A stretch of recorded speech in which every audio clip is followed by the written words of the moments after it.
Hi, a Rosie math teacher here with a continued lesson 7.1 for 7th grade accelerated math in McGraw-Hill. We are on textbook page 6, talking now about identifying functions using mapping diagrams. A function is a specific type of relation that assigns exactly one output to each input. So, in other words, when you put a number into a table, that is your input. When a same pattern or rule is being applied to all the numbers being input, you will always see a same relationship from the input number to the output number. But if your input number has more than one output, then you know something is messed up. This is no longer a functional relationship. Okay, let's look at some examples here.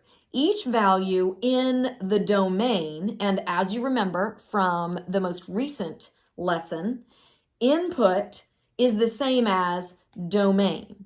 So each of these numbers is our domain. That would be 2, 4, 5, 9.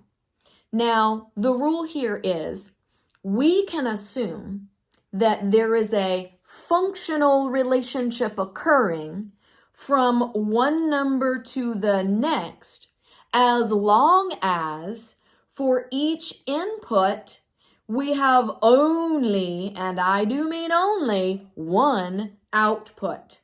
So let's see, does that work all the way down? 2 has only one output. Yes, one output, 1.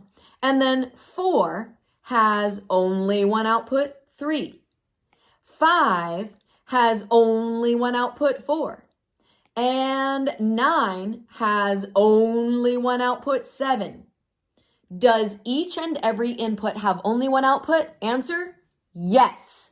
Therefore, we say, congratulations! You have what we call a functional relationship, or in math terms, this demonstrates a what? A function, because a function is occurring all the way down from input to output on every single one of these values. Now let's look at a mapping diagram where we discover that something makes it not a function.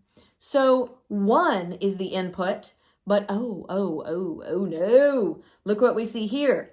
For the output, we have both a 3 and a 5. That means they do not have a functional relationship. We don't have the same function occurring all the way down from one number to the next. Since we don't have a same function occurring from one number to the next, we say this is not a function. So basically, you just have to ask yourself, for each input, do I see only and only one output? If so, yes, a function.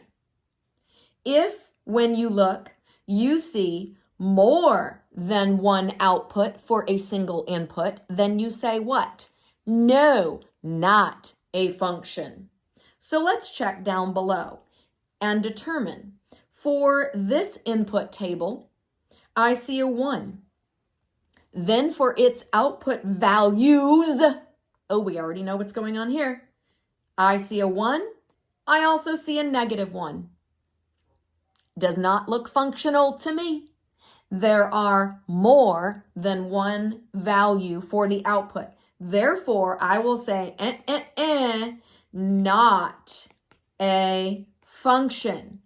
And whose fault is it that it's not a function? Well, it's not the fault of 4 because they only have 2.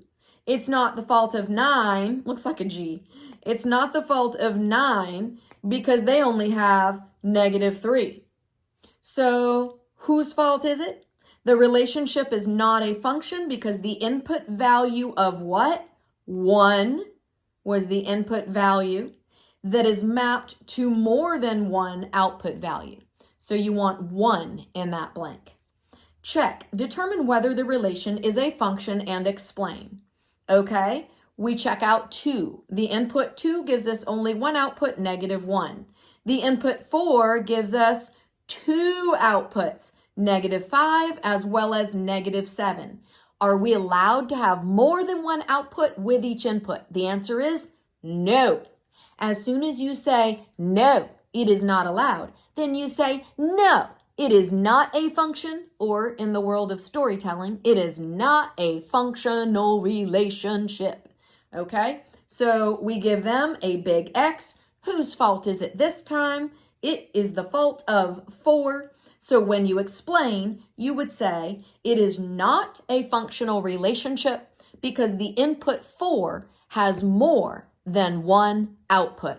Again, I hope this helps.